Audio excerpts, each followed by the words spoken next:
Welcome to the table. Voices from the Edge. Hey, everybody.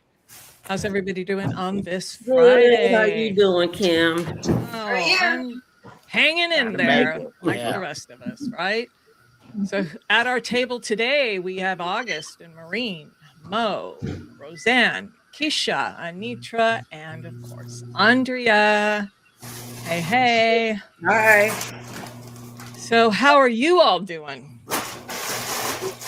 Living the dream. I'm making it. I had this T-shirt that said living the dream, and then I woke up. That's right. Just when you think life's a bitch, it has puppies.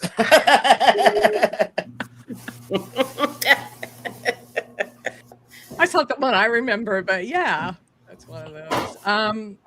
Everybody in the chat, say hello. Let us know you're here. You know, we love having conversations with you. We love hearing your thoughts.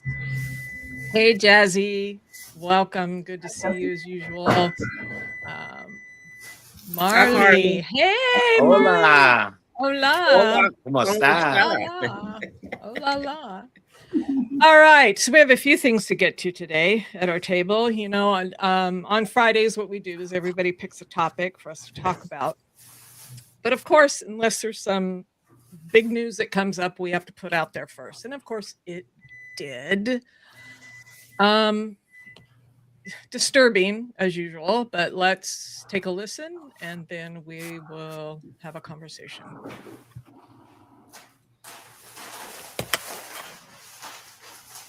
Oh, what happened? Hang on. It decided to show me the Eagles instead. Week of Black History Month in America, and we'll start with the sublime. It's worth reminding ourselves what civil rights leader Martin Luther King Jr.'s vision was for our country. He stood before the masses in Washington, D.C., gave that iconic historic speech, said that he had a dream that one day this nation will rise up and live out the true meaning of its creed, that all men are created equal. He dreamed of a nation where his children were no longer judged by the color of their skin. And now for the ludicrous. In stark contrast, this is how Donald Trump decided to launch the first week of Black History Month in America in 2026. He did so by putting his racism on full display. He shared a blatantly, flagrantly racist post last night. It led to the rare occurrence of some members of Donald Trump's own political party drawing a line in the sand, which led to an unusual reversal from Donald Trump, but not before the White House first tried to excuse the display of racism. In one of Donald Trump's late night Truth Social sprees, wherein he shared posts filled with conspiracy theories, the kind of spree that would make a figure in entertainment or sports face questions about their faculties, Donald Trump posted away until he got to a racist depiction of President Obama and former First Lady Michelle Obama, depicting them as apes. He spread that image to his 10 million followers. Now, normally around here, we wouldn't present this racist content, but we decided to do so, not just because the sitting president of the United States posted it. He posted this image of a former president, a very popular one, and First Lady. But it isn't going to be our job to edit or whitewash the most repugnant conduct and actions of Donald J. Trump. He shared this image to the world in our name as Americans. And you should see it, all of you, especially people who voted for him. What's new about this one? Well, a few things. I mean, Donald Trump's been launching racist attacks on President Obama and Michelle Obama for years now. Donald Trump championed and amplified the birther conspiracy theory that President Obama was not born in the United States, a lie. The New York Times writes this of Donald Trump's latest display of racism towards President Obama and Michelle Obama, quote, "The depiction of Mr. and Mrs. Obama as apes perpetuates a racist trope used historically by slave traders and segregationists to dehumanize Black people and justify lynchings. There's no denying that racist history depicting Black people as apes And I know we talk a lot about what Donald Trump knows and doesn't know. There's no idiot defense here, because the White House actually defended this. They were good with this. White House Press Secretary Caroline Leavitt went on the attack. She tried to justify Donald Trump's post with this, quote, "This is from an internet meme video depicting President Trump as the king of the jungle and Democrats as characters from The Lion King. Please stop the fake outrage and report on something today that actually matters to the American public." Like your deeply unpopular agenda. Don't worry, we'll get to that, Caroline. And a little fact check for Lion King lovers. No apes. There are no apes in The Lion King. The backlash to Trump's post was swift and oddly, rarely bipartisan. The list of Republicans rebuking Donald Trump's racist post grew by the hour today. Republican Senator Tim Scott, a staunch defender of Donald Trump, called the post, quote, "the most racist thing I've seen out of this White House," end quote. Republican Congressman Brian Fitzpatrick writes this, quote, "Racism and hatred have no place in our country ever. They divide our people and weaken the foundations of our democracy. History leaves no doubt when division is inflamed by those in positions of power, the consequences are real and lasting. Whether intentional or careless, this post is a grave failure of judgment and is absolutely unacceptable from anyone, most especially the President of the United States. A clear and unequivocal apology is owed." After leaving the post up for 12 hours, Donald Trump then deleted it. And desperate to shift the blame somewhere, anywhere, a White House official says a White House staffer, quote, erroneously posted the racist content. That's the case. It is inexplicable then that there's still been zero apology issued to the Obamas. A blatantly racist post amplified by Donald Trump during the first week of Black History Month is where we start today. Senior White House report. Okay.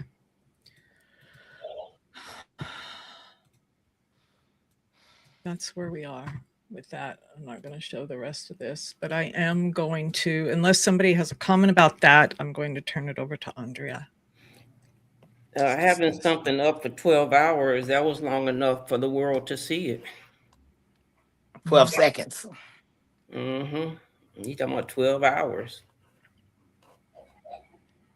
He's disgusting, and he needs to apologize to the Obamas, yes, but he needs to apologize to every Black person for which he is supposed to be serving as well. And anybody brown or whatever, that's unacceptable. So what's an apology if you don't mean it? No, I don't need an apology, but he needs to do something. There's nothing to do. You're right. Well, let's say But he needs to be reprimanded. Let's say it was a low-level staffer, as they're claiming. How is that person going to be disciplined? Is that person going to make an apology? Is that person going to be fired? Because we haven't heard anything about that. Heads need to roll. Well, they did post something when we was watching Don that that he was very important in his cabinet, and he really, looks up to him. Nothing gonna happen. Stephen Miller. No, this other guy, he said his name. I forgot it. He will never apologize for anything that he does, ever. I mean, how do we allow that? And he will always try to shift the blame. We all know that. Yeah. Because he's a small man in all ways. I personally don't need an apology because it would be hollow. We know the man is a racist. What's an apology going to do? I don't need that. What I need is for everyone to just start labeling it what it is. No more of this double speak. No more of this polite talk. Just call it what it is. It's racism. Racism, plain and simple. Our president, from the highest person in the highest of the land. Our president is a racist. Yeah. Period. Yeah. Definitely. And I want to know, how did it filter through? He had to know something when he saw it before it went out. I guess I don't understand that part. Well, they want us to be stupid. He a liar too. Ain't nothing to understand because it didn't happen. Let's talk. Can we go back to Jazzy's point? Because this is something I thought of when I watched her clip, when I watched Nicole's clip. Can we go back to Jazzy? Good for MS Now for showing that. CNN said that they thought it was too gross to show, which translates to let us cover up for Trump's behavior. And I think Nicole Wallace addressed that. They normally don't want to show the racism, but this is so egregious.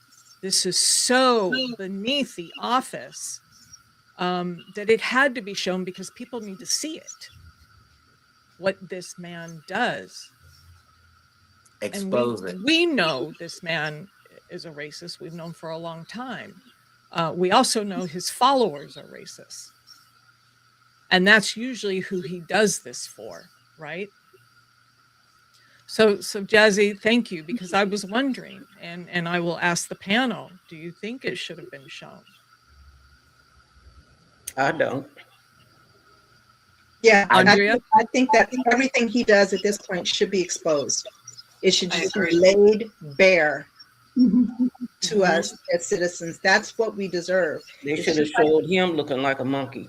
Well, it was just They like have. they were saying. No, I know, but I'm saying, it serves no purpose.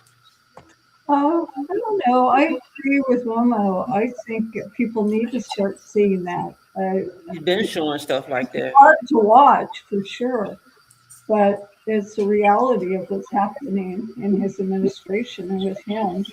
And I just wish they could find a way. I don't understand how he's still president. Oh yeah, none of us do. They should have. I'm glad they showed it, and I mean, and then again, I understand too both ways. But sorry, but I'm glad they showed it. But it's just that I don't. People need to see it, but there's no consequences for it, and that's what really gets sticks in my craw. Don't do anything. Yeah. Yeah.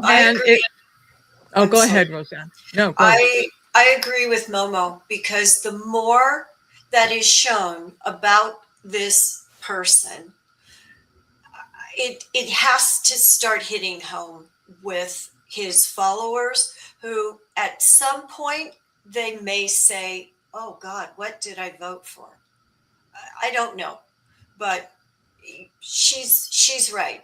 Everything needs to come out. It just does. We should not be covering up for him anymore.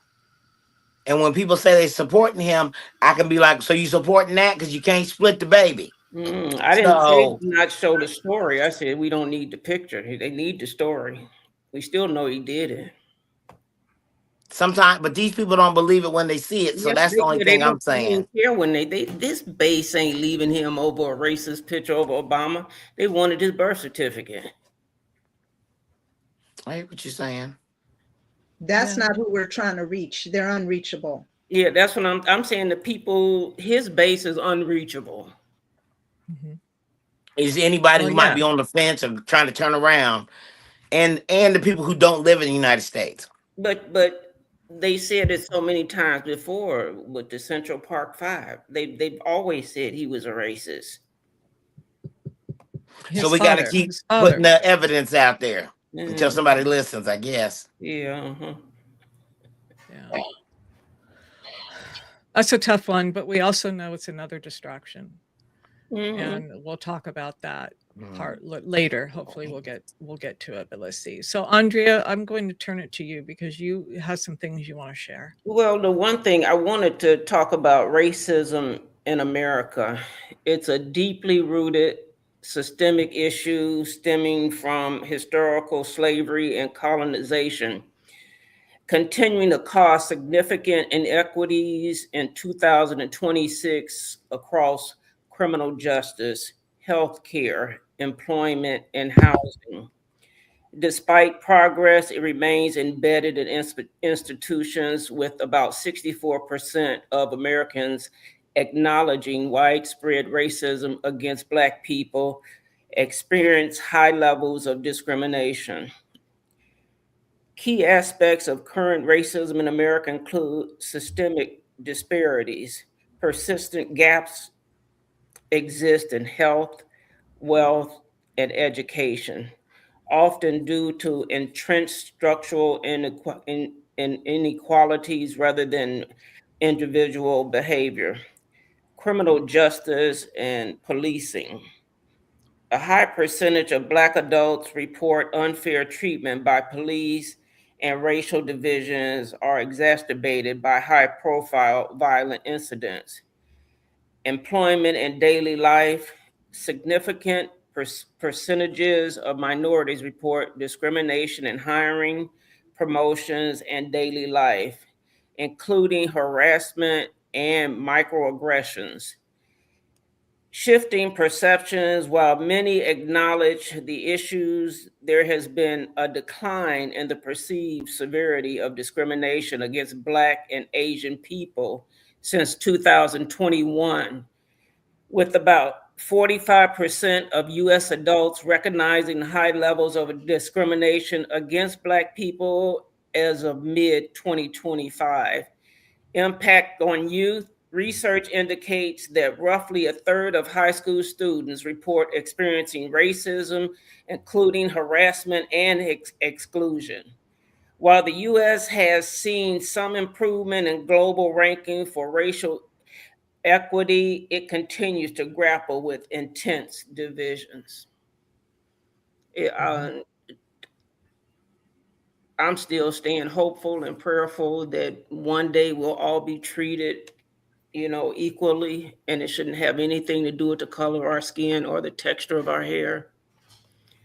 You can show the one video. I just thought this video was cute, and to see if you could name the names of the people that they show. One name I couldn't remember, so we'll see if you know the names. Okay. Got the pop quiz. I knew all, I think, but one. Is one I didn't know. Yeah. And who is that? Where? Muhammad Ali. Muhammad Ali. Turn the music off in case we get. Okay. Maya Angelou. Mm-hmm. Dick Gregory. Yes. I didn't remember him. Yeah. Parks.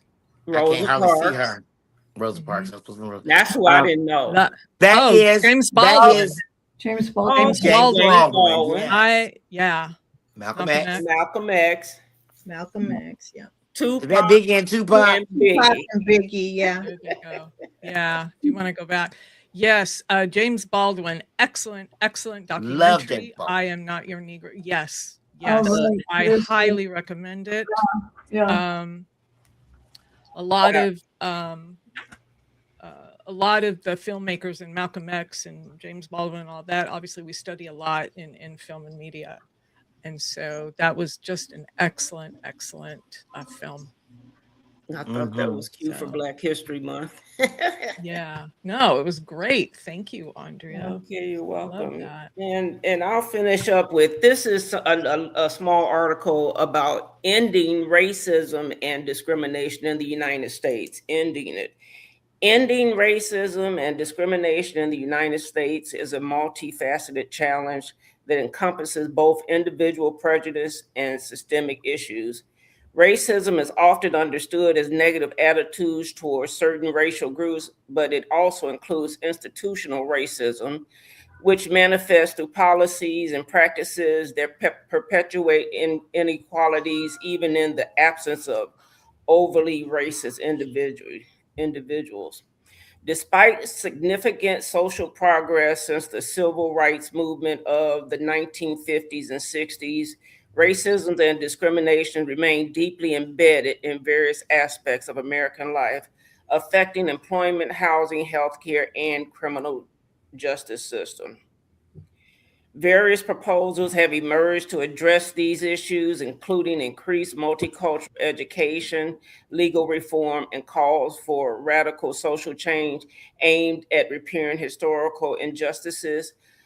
While some believe the education alone can foster understanding and reduce prejudice, others argue that institutional reforms and comprehensive social strategies are necessary to dismantle systemic barriers.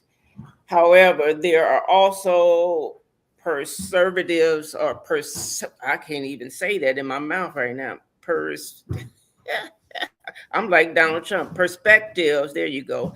Perspectives that downplay the significance of contemporary racism, asserting that many disparities result from cultural factors rather than institutional racism. In recent years, movements such as Black Lives Matter have highlighted the ongoing struggles against racial injustice, advocating for reforms in policing and broader social change. As discussions about race continues, the United States faces a critical juncture regarding how to effectively address the ultimate end of racism and discrimination with diverse opinions on the feasibility and methods of achieving the goal.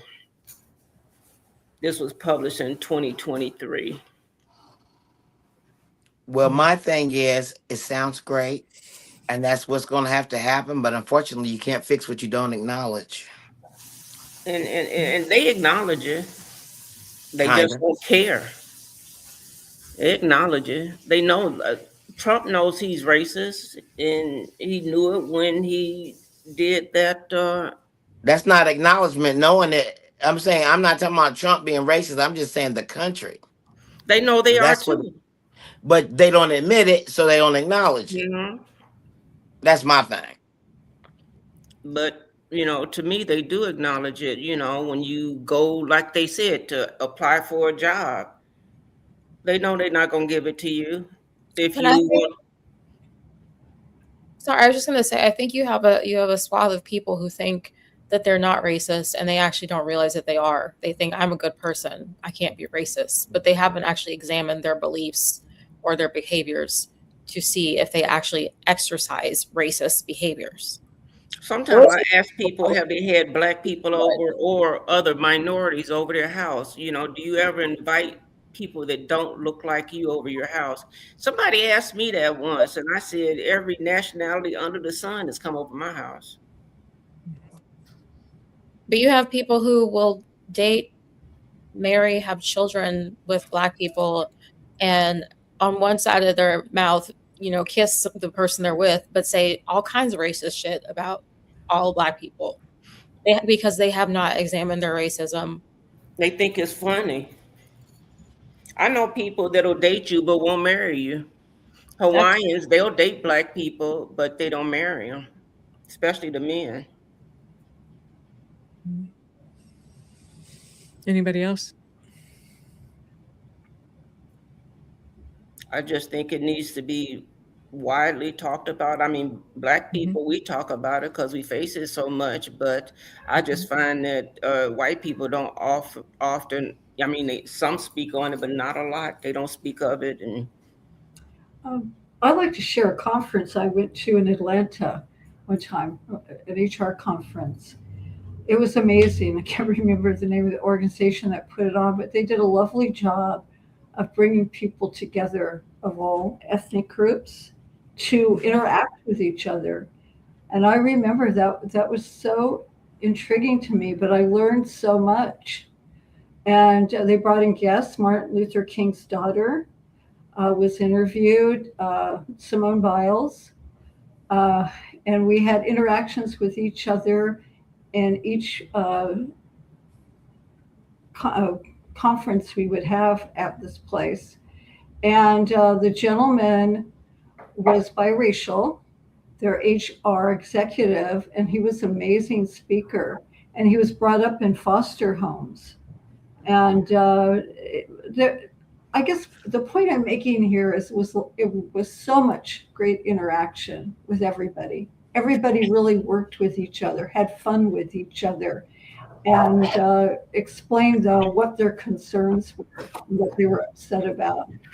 And there has to be more of that, as far as I'm concerned, about those types of interactions. I think that's the only way for it to stop is if we start interacting with one another and stop saying, these things like we love fried chicken or they love watermelon. I don't know anybody that doesn't. Really, I don't, unless they're vegan, that don't like fried chicken and watermelon, unless they're allergic or something. But they make that joke all the time. Well, I had the honor of working with boys and girls clubs too.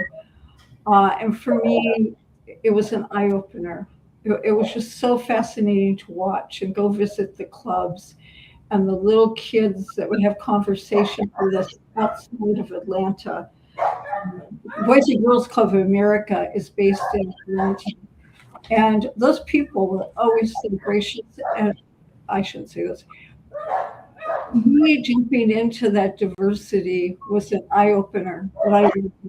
And those people that I worked with in that organization were amazing and coming to me. And I'll just never forget that. I missed it a lot. I really missed it a lot of all those interactions. Well, most of those are shut down now, not funded anymore, unfortunately, because we used to have a big thing around here, but Oh, I don't like hearing that. That's bad. Yeah, it's a great organization. Anyway. Well, they even, I saw something the other day and it said the same thing. The awful thing about racism is learned. The kids, they don't come here racist. They play with each other. They share food. They want the toys. They let's dance or, and they're going to still teach it. Merry-go-round and they go home. Because I used to think that as I got older, that the older people would pass on and it wouldn't be so racist. And but then for me to find out, live long enough to find out that they still get taught it. If you grow up around Christianity, you're most likely going to be a Christian. I wanted to point out that it's not just a black and white thing. It's not just there are racist white people. There are racist people of color. There are black people that have internalized racism. This country is built on a system of anti-blackness that gives people the benefit if they get themselves closer to whiteness. That's why people who were not considered white were made white. That's why the Irish were able to become white. The Polish were able to become white. Italians were able to become white because it benefits white supremacy and it benefits people of color to look down on black people. We have to undo all of that. Mm-hmm. Yeah. I think Jazzy. Yeah. I think Jazzy was it Jazzy who made the comment on that, or was it Angry? I forget. Can we go back? About the money part of it. Once they make money, Hispanics. There we go. Yeah, they benefit too much from racism as well. Billing, pay the price. Just to stay racist. And now we have a bunch of, white supremacists that are running our country. That's why I had said, I don't know if it helps showing the picture or not, because I know black people that are racist, but they're racist. It's going to come either way, so they can look at it. So I think there's going to be some people that didn't want to see it and some people that do. I think it depends on like where you come from, age, group, demographic, all that kind of stuff, what you want to see. And I think black people become racist because of how they're treated. The whole time they're growing up, you get called the N-word, I've been shot at a couple of times and, just from walking down the street in a nice neighborhood, like just to let me know I didn't belong there. And that's understandable. I had a realtor when I was trying to buy a house. No, she said, I didn't take you over here, Andrea, because I know they don't want y'all to move over there, and I didn't want you to be, and I had to change realtors. I didn't want you to take me where you think I should live. I'm wondering if, I don't know, down the road we do an episode just on this topic and have frank conversations here. It'd be nice to have other races involved too, but I think just with this group here, I think we can have a very, very important conversation. Keisha, you brought up there are ways that people may not think they're racist, but their actions may say differently. So maybe those are things we could talk about, because it's not going to get resolved if we don't have the conversation. So that might be something that we'll all talk about later. Thank you, Andrea. It's such an important topic, especially after today. And I debated, but I thought, I thought her take on it was a good one, and that people need to see it. So Let's, Marley, it's not just about being taught by their family. It's about being taught by, yes, systemic anti-Blackness that permeates culture by just being in America, especially when you grow up in America. Agreed. Mm-hmm. Even with other Black people. Yeah, you're supposed to know your place here. Agreed. Okay, so let's shift gears a little bit. Maureen, I'm going to turn it over to you. This is a great segue. I'm going to talk about hate. There's too much of it. It's permeating our country. I'm sure it's always been there. It's just escalated now by this man who's in the White House and his administration. So as of early 2026, there's an organization called the Southern Poverty Law Center. It reports on ongoing trends in white nationalists, anti-immigrants, and being anti towards immigrants, anti towards Muslims, anti towards LGBT movements, along with conspiracy propaganda, and of course, what Andrea was talking about, this rampant racism. It's always been there, but I feel like we've gone back. I thought things were really improving during my point in time when I was young and in high school. And, you know, I go way back, the movement by John Kennedy and by Johnson, all these wonderful programs were being put in place. These laws were being put in place. We had Martin Luther King. It seemed like people were really coming together at that point in time. And I don't know if that was not a reality, but we got to get back to that.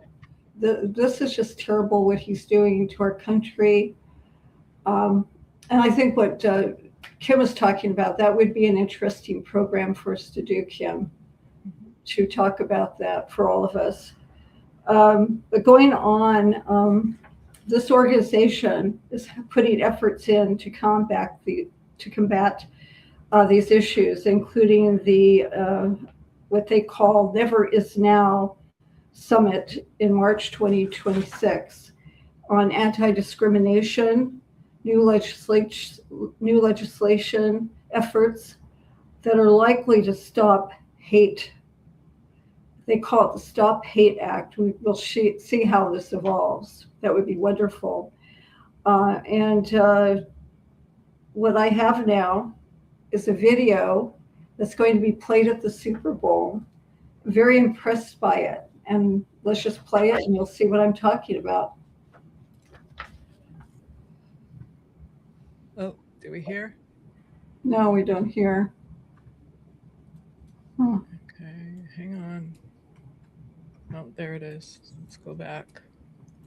The Blue Square Alliance Against Hate, founded by Patriots owner Robert Kraft 6 years ago, is getting ready to debut a new ad during Sunday's big game.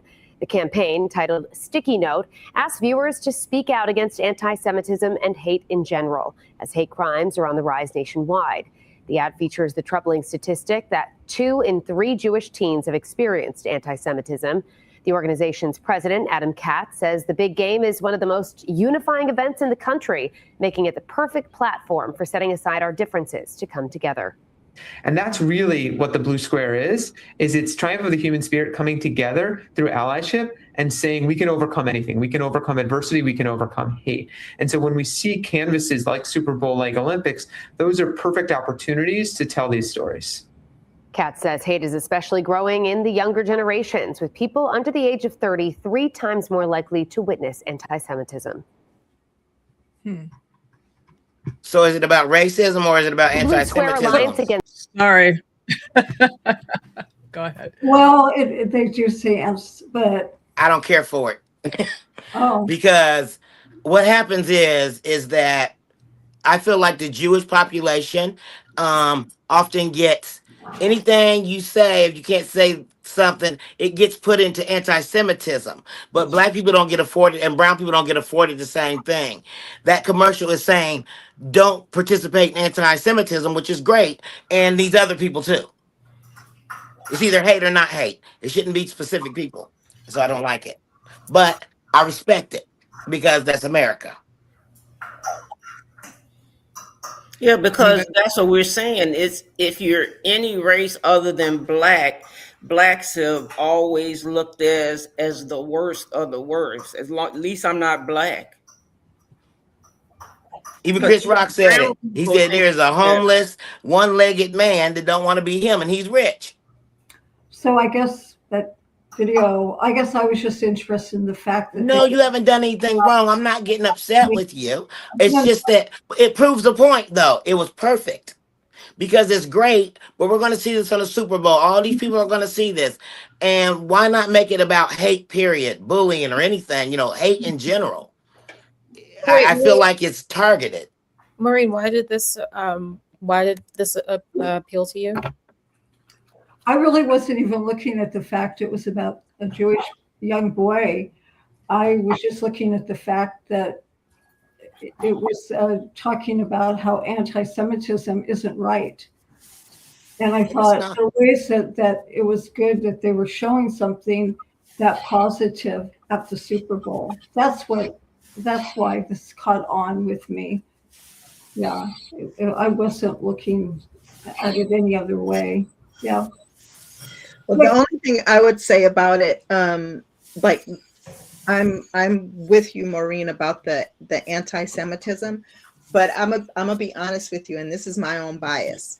Mm-hmm. Robert Kraft is a Trump supporter.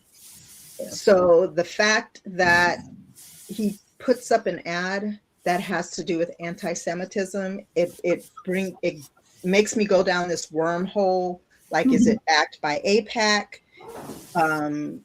There's just this whole false anti-Semitic movement going on the right that gives them permission to be hateful towards Palestinians and other brown people. That was the only thing that got me. When I saw that it was Robert Kraft, my ears immediately perked up, like, what is this going to be about? So it didn't surprise me that it was specific to anti-Semitism, because that's all a part of their messaging right now.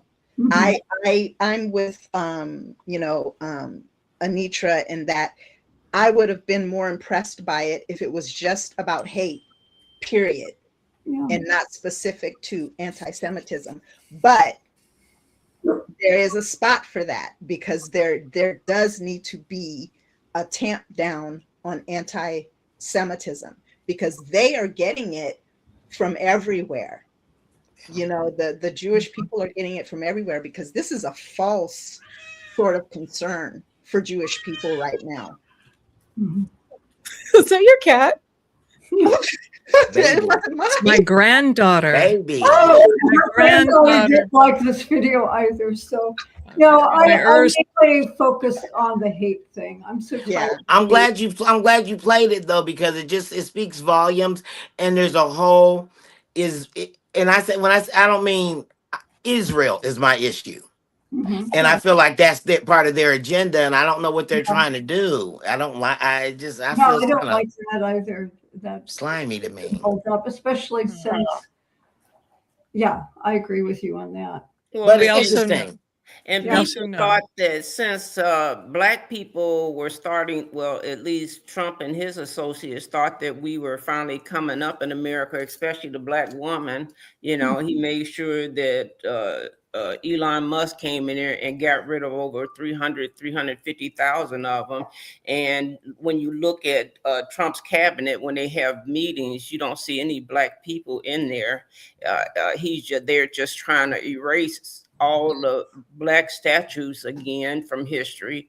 You can't erase that. We're going to still teach our children, but it's a shame that Martin Luther King's dream still hasn't come to fruition, that we all standing in a circle. I would like to see all of us stand in a circle, no matter, and holding hands like he said, and no matter what color you are. I just think that would be wonderful, that you wouldn't care what I look like. You just care if I was doing okay today. Yeah, well said, Andrea, well said. I was going to say, but we'll move on. We know the Jewish people have been persecuted. Absolutely. As well. I don't know how many millions, you know, we go back to the Holocaust, but that's another, you know, separate conversations. So thank you, Maureen. It brought up a good conversation, right? These are the conversations we need to have. Yeah, I'm cool. I agree.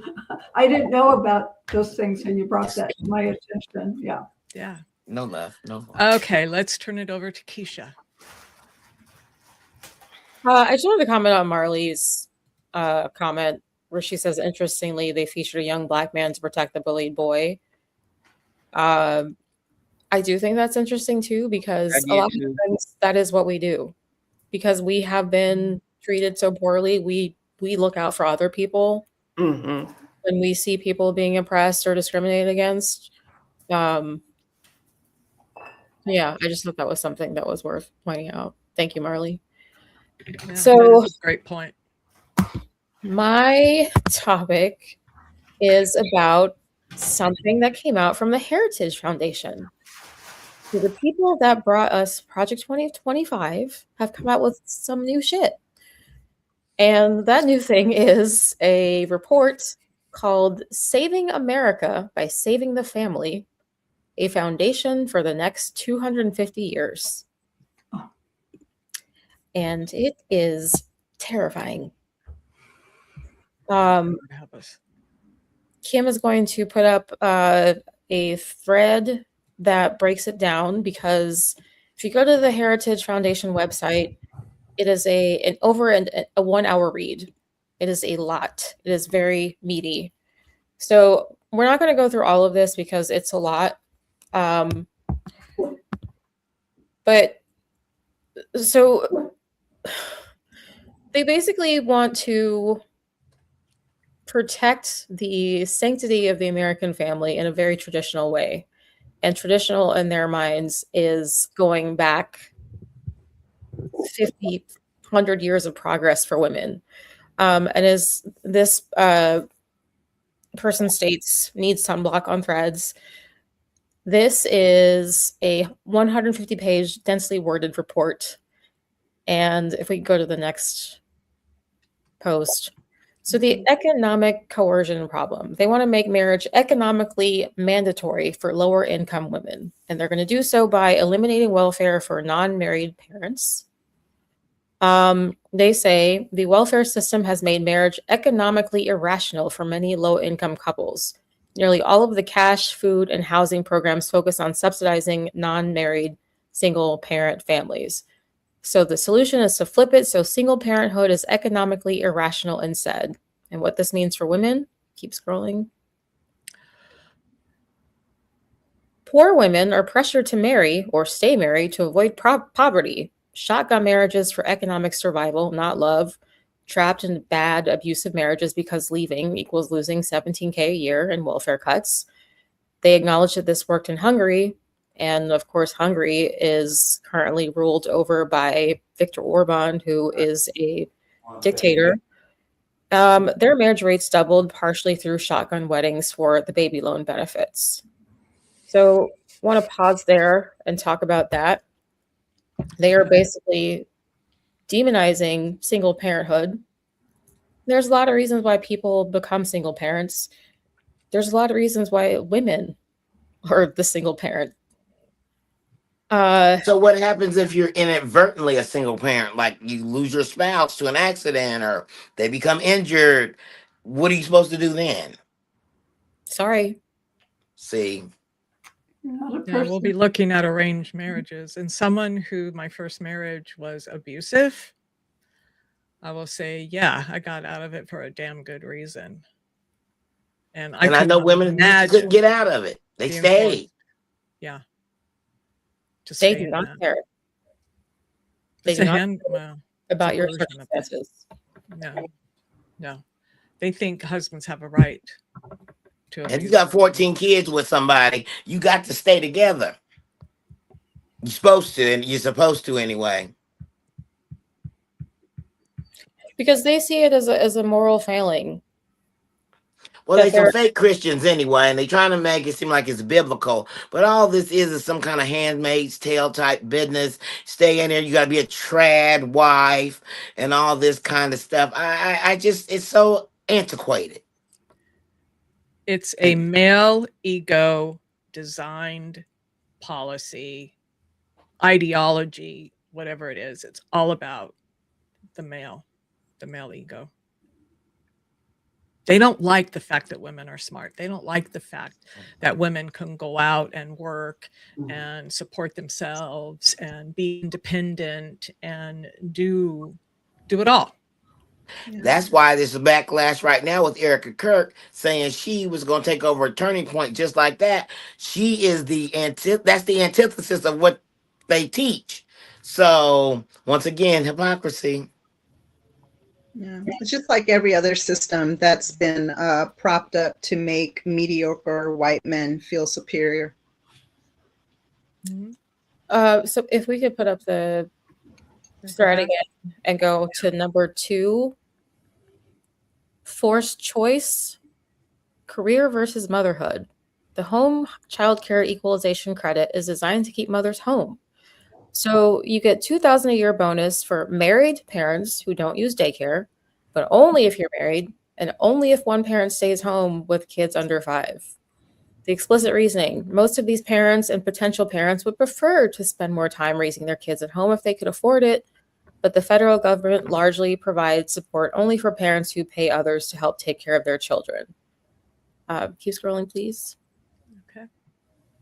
The problem: this is $2,000 a year, $167 a month. Average childcare cost $12,000 a year. So the choice is stay home and get $2K, or work and pay $12K for childcare. Net $10K. Who wrote this?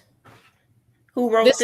The Heritage Foundation, the people who wrote Project 2025. Oh, okay. Keep scrolling, please. So for a woman earning $40K a year, after childcare, she makes $28K. After taxes, commute, work expenses, maybe $22K.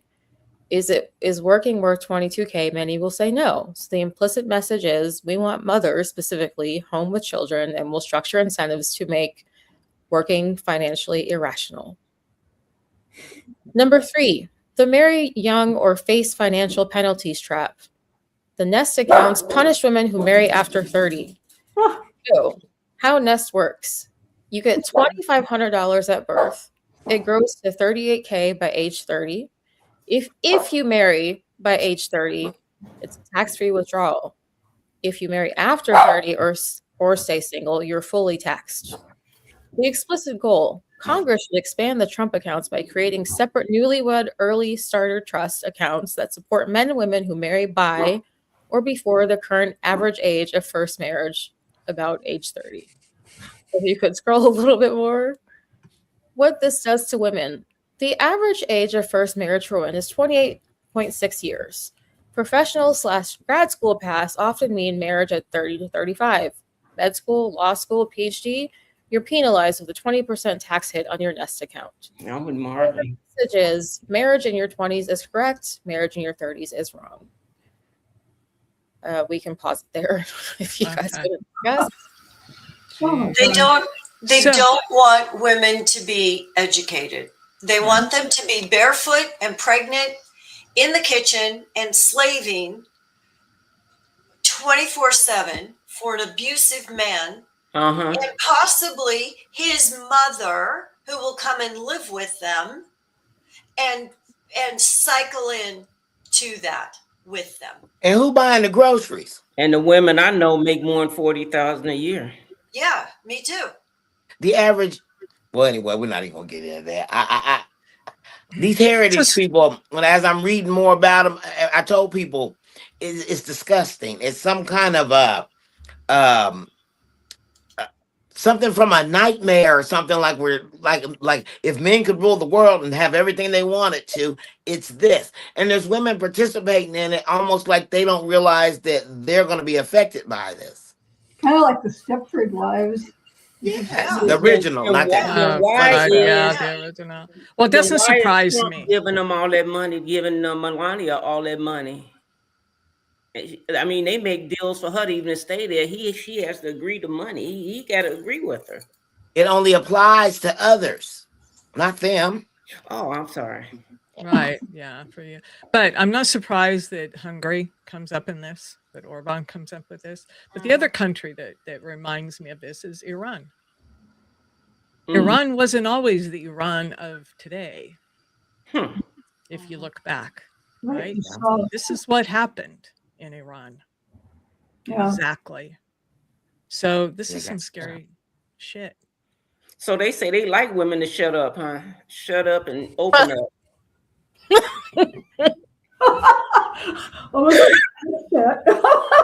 I'm gonna have a drink of tea. It took a minute to bounce off my cerebellum, and it went on to the back, came on back up to the frontal lobe.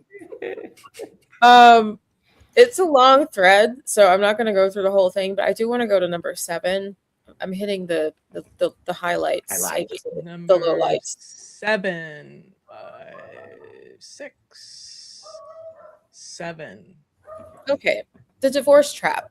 Losing fam credits if marriage ends. The rule: if parents divorce before the end of any of the 4 tax years. So there's a previous post that talks about the benefits you get for staying married.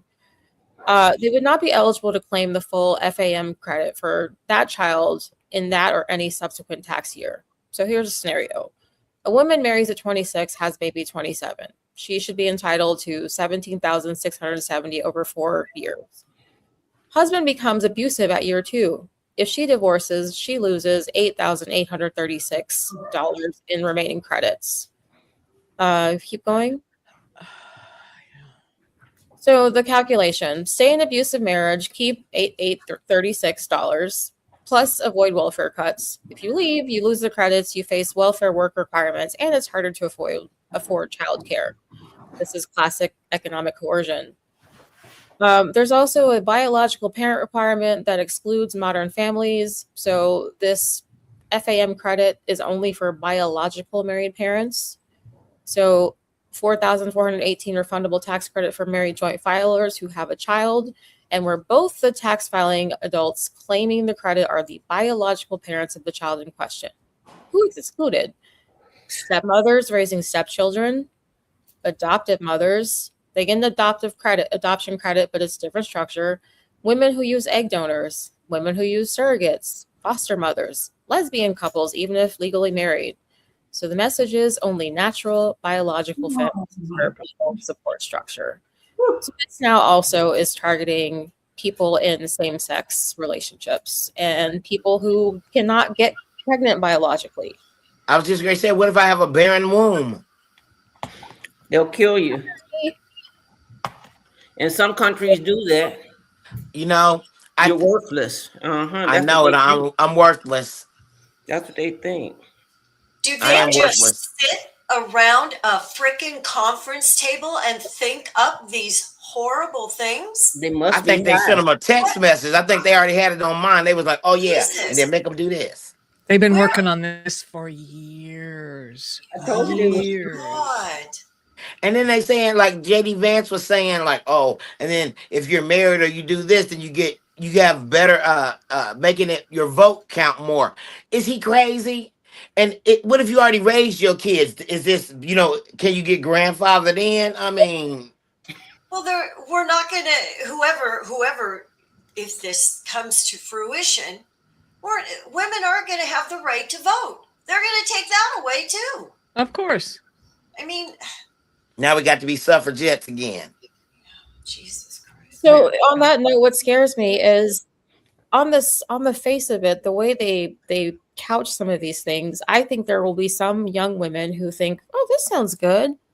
If I get married before 30, I'll get this kind of money. If I have a child before this age, I'll get this kind of money. If I stay married, I'll get more money. Not thinking just how 50 years ago, women couldn't even get credit without a male cosigner. Couldn't buy homes without a male cosigner.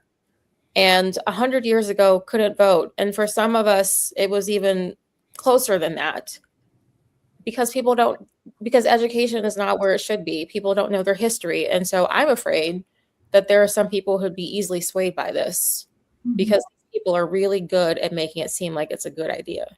And people are lazy. And you talking about money, you know, they whores for money. I hate to say it. I told you the other day, do something funny for some change, and I'll leave it at that because I said a bunch of bad words. But it's just it's it's scary, and I do believe that people will latch on to it, thinking it's some kind of good idea, and it's cultish. I trap you. I'm going to isolate you as an abusive relationship on top of it. And then I'm going to make it hard for you to leave because it's going to cause you definite hardship. I grew up in something like that. And they want to hurt you so you don't leave. And so when you do, you end up alone and destitute, hopefully, according to them. And then you want to run throw back. you in prison for killing your husband. Yeah. Well, and the other thing that they might say is, I own you. So if you leave me within 2 years, you're going to be destitute. You need to stay with me. I own you. I'll kill him. Well, and the other thing is, we talked about it Wednesday. They're scared to death of matriarchy. Scared to death of a matriarchy. Well, you can't have all these sexual cases going on, people flying people in. And I haven't forgot about Abercrombie. I haven't forgot about those two guys that are on there now. And we got Kales and Diddy, and then of course Trumpstein, and all this mess is disgusting. And it's too much of it, and that's just what we know about. You know, you see things in big cities, they got 124, bust on this child sex, scandal. It's disgusting. I'm not saying women will eradicate that, but I think we'll regulate it much, much better. I want to point out there's also a racial component to this. I mentioned that some of this penalizes women in same-sex couples, but there's also the fact that black couples, so black male, black female couples, tend to get married at lower rates than white couples. And that doesn't mean that the father or like both parents aren't involved in their child's lives, but they're not married. So that if this group doesn't get married at the rates that they insist, then they lose out on that money. There's also the fact that sometimes the parents aren't married, or they're separated because the father is in prison. Why are they in prison? Is it for reasons that they actually belong there? Or have they been penalized by a society that likes to wrongfully imprison Black men and brown men at a higher rate than any other demographic? So again, Black women are just kind of SOL. So I'm glad they all are rightly horrified by this. I highly recommend either reading the rest of that thread or going to the Heritage Foundation website and reading this long-ass doctrine, because it's scary and we can't let it come to fruition. Yeah, 100%. Thanks for bringing it up. Yeah, I'll make sure I look into it. We just got to buy some poison. She said, do you have heavy metals? Little thymine. There's a run on arsenic. Okay, be like, man, I don't know what's wrong with my stomach. What's the thing that tastes like Gatorade or looks like Gatorade?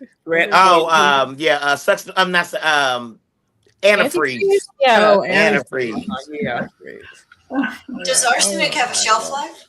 I don't think so. I know some people that pull some out the cabinet and kill some, like some rats and stuff with it, like 20 years later. So I don't know. I don't know if y'all watch soap operas, but Behind the Gates, that's one of their storylines right now. Oh no, my grandma didn't watch it. I'm disgusted. It's too much going on. Okay, thank you. We're getting so Anitra, is your little story? Is that? I can tell it, and then we'll go. Okay, go ahead, and then we'll go to August. So everybody, sorry. Before the fancy speeches, before there was a Martin Luther King, before there was a Medgar Evers, there was a Fannie Lou Hamer, there was a Rosa Parks. There was a young man, man that was born. He was born in 1892. He passed away in 1965. He grew up to be a minister.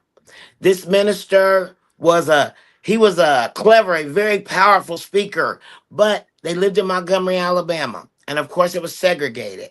And some of the Montgomery residents in this very affluent community, because they had segregation, they had their own shops and things, they were doing very well. And they kind of worked on a thing where it's like, well, they're not messing with us. Leave us alone. We're not going to mess with them. But Minister Vernon Johns would stand, he would try to get everybody together to swap goods and grow their own food. If you did not appreciate him and he could not come in the front door, he didn't participate. His children, he forbade them from going to like movie theaters and sitting upstairs. And he would go get up his daughter, Baby D. They used to stay into it. Baby D, he'd go get Baby D, and she didn't understand. And they had some, conflicts, and she'd have to sneak and stuff.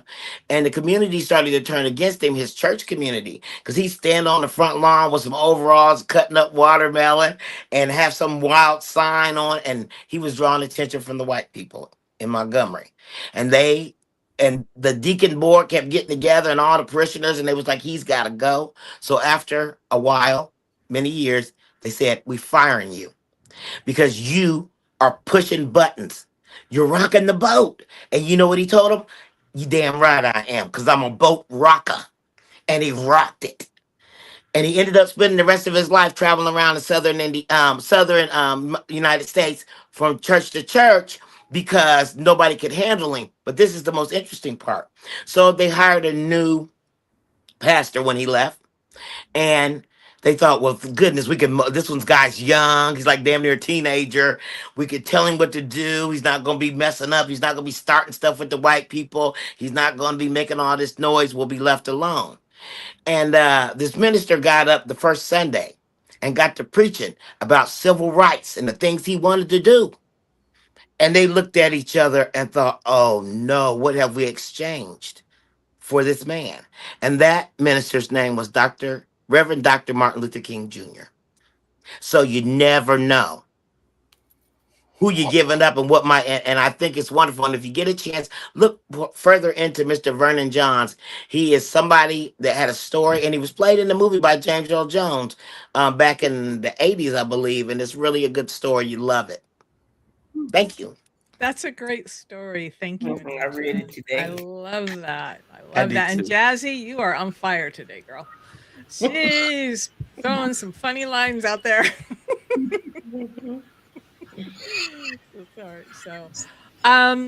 So I did have the topic of the international investigations that are happening with the Epstein files, but we'll talk about that next Wednesday. So y'all come back next Wednesday. Now, we're going to go to August on the Move. August. Well, hello and happy Black History Month. And with that said, we go right into it. Just to give us some grounding information, we want to make sure everyone understands what Black history is truly about. Enjoy. African American history dates back to the colonial period, when Africans were brought to the colonies as slaves. Yet Black history was largely ignored by historians and the general public until the 20th century. At the forefront of the push to bring Black history into public consciousness was a scholar and son of former slaves, Dr. Carter G. Woodson. Born in Virginia in 1875, Carter Woodson escaped poverty through education, ultimately receiving a doctorate from Harvard University in 1912. Throughout his studies, Woodson had noticed that the role of African Americans in American history was either misrepresented or missing altogether from the history books. Determined to encourage Black studies and tell the stories of his people, he founded the Association for the Study of Negro Life in 1915. A year later, he began publishing the Journal of Negro History, now known as the Journal of African American History. Page by page, African Americans wrote themselves back into the history books. Encouraged by a swell of support, Woodson organized the first annual Negro History Week in 1926 for the second week of February, to coincide with the birthdays of both Abraham Lincoln and Frederick Douglass.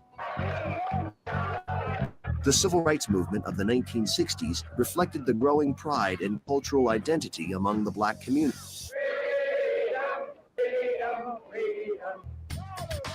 By the nation's bicentennial in 1976, African Americans were embracing their heritage and reminding America that Black was beautiful.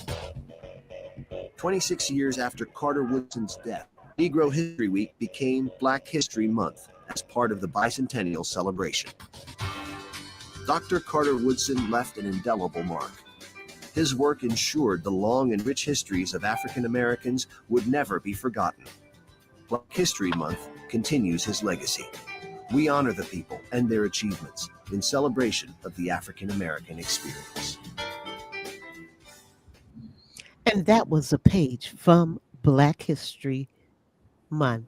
Also in the news, we want to just quickly let you know that the Trump administration, and this is a live update, that the White House tied the reason why they're not given the funding for the tunnel in New York City is because he would like to rename the airport from John F. Kennedy to Trump. He also would like to name the train station Trump. So sit on that and think about People it. in hell want water and they ain't getting it. But that's what he's all about. Also, in the Atlantic, Donald Trump supercharged his political career by claiming that Barack Obama was an American. Yesterday, 16 minutes before midnight, which we talked about, the president account on Truth Social posted that video, that infamous video, suggesting that Obama isn't even human. Sit with that for a moment. Back over to you, Kim.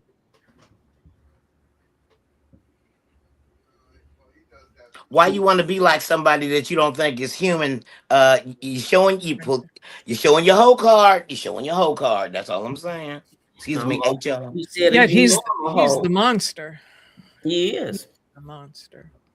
He's the inhuman, and that's all I have to say about that. So all right, everybody. What else Go does ahead. he want to put his name on? Oh, shit. I should link that. Remember that video I did? That said he wants to change the monuments. He wants to put. Yes. He's doing it. Yeah. And somebody's got to stop him.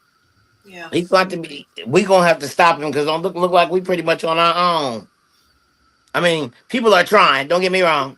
We're trying. And I'm specifically talking about the GOP in Congress now. Yes. And the Senate. And as Andrea says, Article 2, Section 4. We know that by heart now. Yep. Yes, we do. Thank you, Andrea. Let's all say it together. You know what? I think we need shirts. Yes. Yeah. Article 2, Section 4. Get him out. Get him and his Do cabinet. it right now. Right now. We already know it crazy. That's not working. What you said? Y'all know I got mental problems, and I have the feeling to say this, but I'm just gonna say it because y'all need to know who I really am. It's shake and bake, and I helped. I don't know why I wanted to say it, but I did. All right, this everybody. Is mental illness. Thank you to everybody who joined us. Thank you, everybody, for your topics, important topics. Have a great weekend. Bye, everyone. Thank you. We'll see you next week. Thank you. Bye. We the people unite.